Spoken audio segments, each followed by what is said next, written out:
السلام علیکم ورحمۃ اللہ وبرکاتہ۔ الحمد للہ رب العالمین والصلاة والسلام علی رسولہ الکریم اما بعد۔ وعن ابن عباس رضی اللہ تعالی عنہ قال تدارس العلم ساعة من اللیل خیر من احیائہ۔ حضرت عبداللہ بن عباس رضی اللہ تعالی عنہ فرماتے ہیں کہ تدارس العلم ساعة من اللیل، کہ رات کا ایک حصہ، تدارس کسے کہتے ہیں؟ ان یقرأ بعض القوم علی بعض، کہ بعض قوم یا بعض لوگ بعض پر پڑھیں، یعنی آپ کچھ کسی کو بدلائیں وہ آپ کچھ بدلائیں، یعنی جس کو ہم آپ لوگ مذاکرہ کہہ سکتے ہیں، یعنی ایک ساتھ کئی لوگ بیٹھ کر کے قرآن کی حدیث کی باتیں پڑھیں اور اس کو سیکھیں اور دوسروں کو سکھلائیں۔ ساعۃ من اللیل، رات کے کچھ حصے میں، رات کے ایک حصے میں یا ایک گھنٹہ یا کچھ بھی وقت،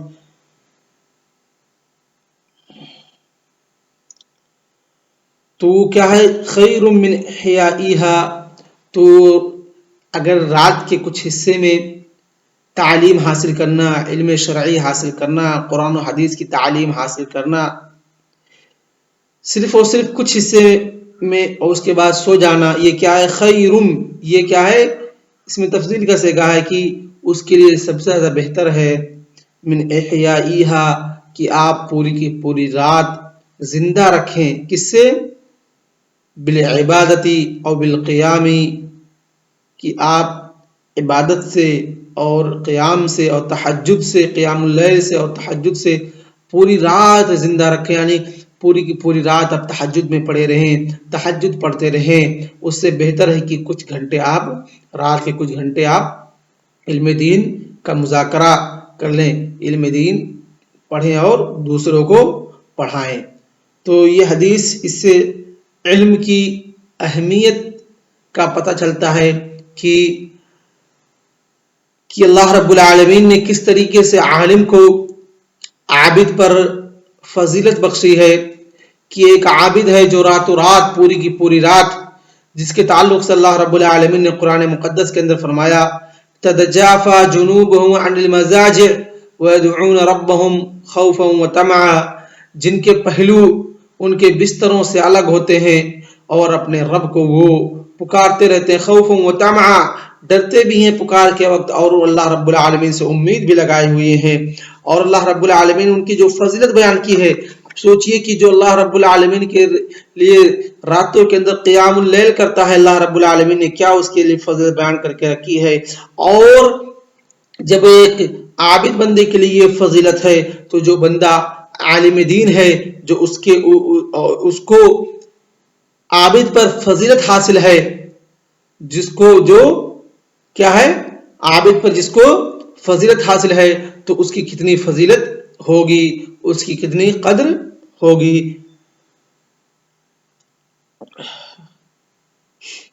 اور اس حدیث کو امام دارمی رحمہ اللہ نے باب مذاکرۃ العلم کے اندر ذکر کیا ہے۔ وعن عبد الله بن عمر ان رسول الله صلى الله عليه وسلم مر بمجلسين في مسجده فقال كلاهما على خير واحدهما افضل من صاحبه، اما هؤلاء فيدعون الله ويرغبون اليه فان شاء اتاهم وان شاء منعهم، واما هؤلاء فتعلمون الفقه او العلم ويعلمون الجاهل فهم افضل وانما بعثت معلما ثم جلس فيهم، رواه الدارمی۔ عبداللہ بن عمر رضی اللہ تعالیٰ عنہ فرماتے ہیں کہ اللہ کے رسول صلی اللہ علیہ وسلم کا گزر ہوا دو مجلسوں کے پاس سے، مسجد کے اندر، یعنی اللہ کے رسول صلی اللہ علیہ وسلم مسجد کے اندر جا رہے تھے، اور مسجد کے اندر دو گروہ تھی، دو جماعت تھی، ایک جماعت علم کی تھی اور ایک جماعت عبادت کرنے والی تھی، ایک جماعت تھی جو علم شرعی قرآن و حدیث کی تعلیم سیکھ رہی تھی، سکھا رہی تھی، اور دوسری جماعت تھی جو اللہ رب العالمین سے دعا کر رہی تھی، اللہ رب العالمین کی عبادت میں لگی ہوئی تھی۔ تو اللہ کے رسول صلی اللہ علیہ وسلم نے فرمایا کلاہما علی خیر، دونوں جماعتیں بہتر کام پر لگی ہوئی ہیں، ایک علم دین حاصل کر رہی ہے، دوسری جماعت ہے جو اللہ رب العالمین کی عبادت کر رہی ہے۔ کہتے احدہما افضل من صاحبہ، صاحبی کہ ان میں سے ایک جماعت، دونوں جماعتوں میں سے ایک جماعت ایسی ہے جو اپنے صاحب پر دوسری جماعت پر بہتر ہے. تو اللہ کے رسول صلی اللہ علیہ وسلم فرمایا اما هؤلاء فيدعون الله ويرغبون الیہ، یہ اللہ رب العالمین سے دعا کر رہے ہیں، اللہ رب العالمین سے رو رو کر گڑگڑا کر دعا کر رہے ہیں، اللہ رب العالمین کے ساتھ عاجز و انکساری کے ساتھ دعا کر رہے ہیں، ويرغبون الیہ، اور جو دعا کر رہے ہیں اس کے قبول کے بارے میں سوچ رہے ہیں، اللہ رب العالمین سے تعلق اور امید لگائے ہوئے ہیں. فَإِن شَاءَ عَتَاهُمْ وَإِن شَاءَ عَمَنَهُمْ، تو اللہ رب العالمین کے ہاتھ میں ہے کہ جو دعا کر رہے ہیں اللہ رب العالمین کو عطا بھی کر سکتا ہے، اور اللہ رب العالمین چاہے تو ان کو منع بھی کر دے. یعنی اللہ رب العالمین کی دعا کو قبول کر لے لیکن وہ چیز ان کو اللہ رب العالمین اس وقت عطا نہ کرے. وَأَمَّا هَؤُلَاءِ، لیکن یہ دوسری قوم ہے جو علم میں مشغول ہے، جو قرآن و حدیث کے تعلیم و تعلم میں مشغول ہے، فَيَتَعَلَّمُونَ الْفِقْهَ، جو فقہ کو سیکھتے ہیں یا علم کو سیکھتے ہیں، وَيُعَلِّمُونَ الْجَاهِلِ، اور جو جاہل لوگ ہیں ان کو سکھاتے ہیں، فَهُمْ أَفْضَلُ، جو اللہ کے رسول صلی اللہ علیہ وسلم نے فرمایا تھا حدیث کے اندر أَحَدُهُمَا أَفْضَلُ مِنْ صَاحِبِهِ، ان میں سے ایک اپنے دوسرے ساتھی پر بہتر ہے. وَإِنَّمَا بُعِثْتُ مُعَلِّمًا، پھر اللہ کے رسول صلی اللہ علیہ وسلم نے فرمایا کہ میں معلم بنا کر کے بھیجا ہوں، اللہ رب العالمین نے مجھ کو لوگوں کو سکھلانے والا بنا کر کے بھیجا ہے، مجھ کو لوگوں تک دین اسلام کی باتیں پہنچانے والا بنا کر کے بھیجا ہے، اور مجھ کو دین کا مبلغ بنا کر کے بھیجا ہے. میں لوگوں کا معلم ہوں اور مبلغ ہوں، میں لوگوں کو دین کی باتیں سکھلانے والا ہوں. ثم جلس فیہم، پھر اللہ کے رسول صلی اللہ علیہ وسلم اس مجلس، یعنی کس مجلس کے اندر؟ مجلس علم کے اندر بیٹھ گئے. یعنی کہ اللہ کے رسول صلی اللہ علیہ وسلم کو یہ پسند تھی اور یہ افضل کام ہے، اور یہ علم شرعی قرآن و حدیث کی تعلیم حاصل کرنا یہ بہتر ہے. اسی وجہ سے اللہ کے رسول صلی اللہ علیہ وسلم نے اسی مجلس کو اختیار کیا. والذی اختارہ النبی صلی اللہ علیہ وسلم فہذا يدل علی فضیلۃ تلک المجالس او ذلک المجلس، جو کہ اس مجلس کی فضیلت پر دلالت کرتی ہے. کہتے ہیں کہ وہ رواہ الدارمی، اس حدیث کو امام دارمی روایت کیا، اس کو عبد الرحمن بن زیاد بن انعم، اور وہ روایت کرتے ہیں عبد الرحمن بن نافع سے. اور کہتے ہیں کہ اس حدیث کو ابن ماجہ رحمہ اللہ نے طریق بن داؤد بن زبرقان کے طریق سے روایت کیا ہے، اور وہ روایت کرتے ہیں بکر بن خنیس سے، وہ روایت کرتے ہیں عبد الرحمن بن زیاد بن انعم سے، اور عبد الرحمن بن زیاد بن انعم جو کہ دارمی کی بھی روایت کے اندر ہیں اور ابن ماجہ کی بھی روایت کے سند کے اندر ہیں، جو کہ کیا ہے؟ متروک ہیں. وَكَذَّبَهُ الْأَزْدِيُّ وَبَكْرِ بن خنیس، اور اسی طریقے سے جو دوسرے ہیں بکر بن خنیس، ان کو امام دارقطنی نے کیا کہا ہے؟ متروک کہا ہے. اور اسی طریقے سے ابو حاتم کہتے ہیں صالح لیس بالقوی، اور حافظ ابن حجر کہتے ہیں صدوق له اغلاط. اور اسی طریقے سے اس حدیث کو کافی سارے علماء نے ضعیف کیا، کیونکہ اس حدیث کے اندر ایک نہیں دو علتیں پائی جاتی، دو روایتیں جن کے اوپر جرح کی گئی ہے. وعن ابي الدرداء قال سئل رسول الله صلى الله عليه وسلم ما حد العلم الذي بلغه الرجل كان فقيها، فقال رسول الله صلى الله عليه وسلم من حفظ على امتي 40 حديثا في امر دينها بعثه الله فقيها وكنت له يوم القيامة شافعا وشهيدا. حضرت ابو الدرداء رضی اللہ تعالیٰ عنہ فرماتے ہیں کہ اللہ کے رسول صلی اللہ علیہ وسلم سے پوچھا گیا کہ علم کا حد کہاں ہے، کتنا علم بندہ حاصل کر لے تو اس کو عالم کہا جائے گا، اس کو فقیہ کہا جائے گا. تو اللہ کے رسول صلی اللہ علیہ وسلم نے فرمایا من حفظ علی امتی 40 حدیثا، میری امتیوں میں سے جس نے 40 حدیثوں کو یاد کر لیا، 40 حدیثوں کو پڑھایا، اس کے اندر تصنیفیں کی، فی امر دین، یا اپنے دین کے معاملے میں، بعثہ اللہ فقیہا، تو اللہ رب العالمین کیا ہے؟ اس کو قیامت کے دن اللہ رب العالمین اس کو کیا کرے گا؟ فقیہ بنائے گا. وَكُنْتُ لَهُ يَوْمَ الْقِيَامَةِ شَفِيًّا وَشَاهِدًا، اور قیامت کے دن اللہ کے رسول صلی اللہ علیہ وسلم اس کی شفاعت کرنے والے ہوں گے اور اس کے لیے گواہ ہوں گے. تو اسی وجہ سے علماء نے، گرچہ یہ حدیث ضعیف ہے، اس کی مطلب ہم پڑھیں گے کہ اس کے اندر کیا علت ہے، اسی وجہ سے علماء نے، آپ دیکھیں گے کہ 40 اور 40 کے نام سے کتابیں بھری پڑی ہیں، 40 للنووی، 40 لفلاں، 40 لفلاں، 40 لفلاں. اسی حدیث کو مد نظر رکھتے ہوئے علماء نے 40 اور 50 پر کتابیں تصنیف کی ہیں.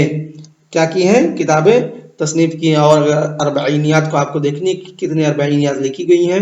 تو حاجی خلیفہ کی کتاب جو فہرست کے طور پہ ہے کشف الظنون، وہ حاجی خلیفہ کی، اس کے اندر آپ جا کر کے دیکھ سکتے ہیں کہ کتنی کتابیں اربعینیات کے نام سے تالیف کی گئی ہیں۔ اس کے بعد منتقل ہوتے ہیں، اس حدیث کو امام بیہقی رحمہ اللہ نے کتاب شعب الایمان کے اندر روایت کیا ہے، اور اس کتاب کی اس حدیث کی جو علت ہے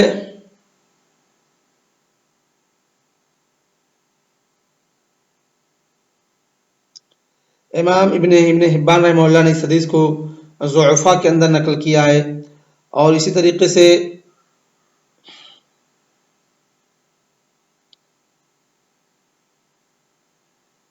اس حدیث کو علماء نے ضعیف کہا ہے۔ اس کے بعد جو دوسری حدیث ہے، وعن انس بن مالک رضی اللہ تعالی عنہ قال قال رسول اللہ صلی اللہ علیہ وسلم هل تدرون من اجود جودا قالوا الله ورسوله اعلم قال الله اجود جودا ثم انا اجود بني ادم واجود من بعدي رجل علم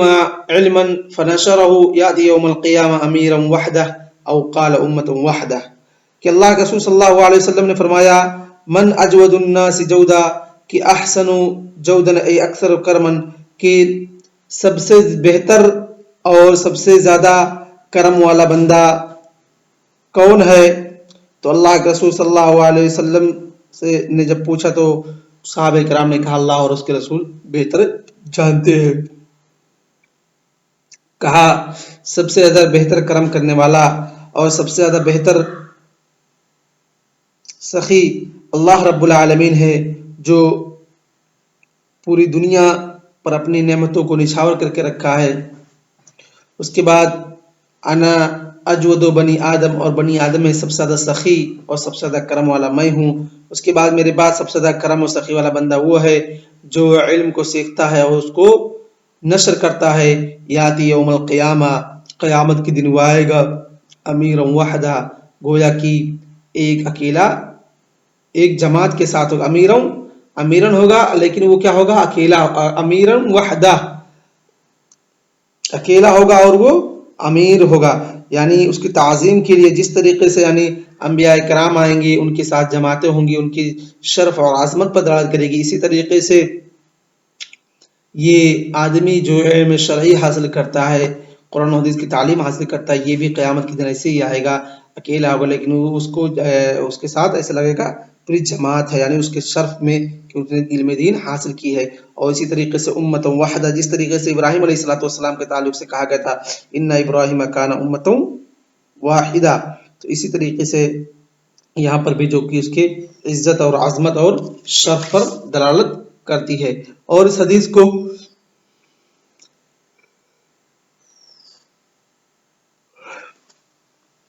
بہت سارے علماء نے روایت کیا، اس کی سند کے اندر سوید بن عبدالعزیز ہیں جن کے تعلق سے کہا گیا وہ متروک الحدیث، جو کہ متروک الحدیث ہے، اور ابن حبان نے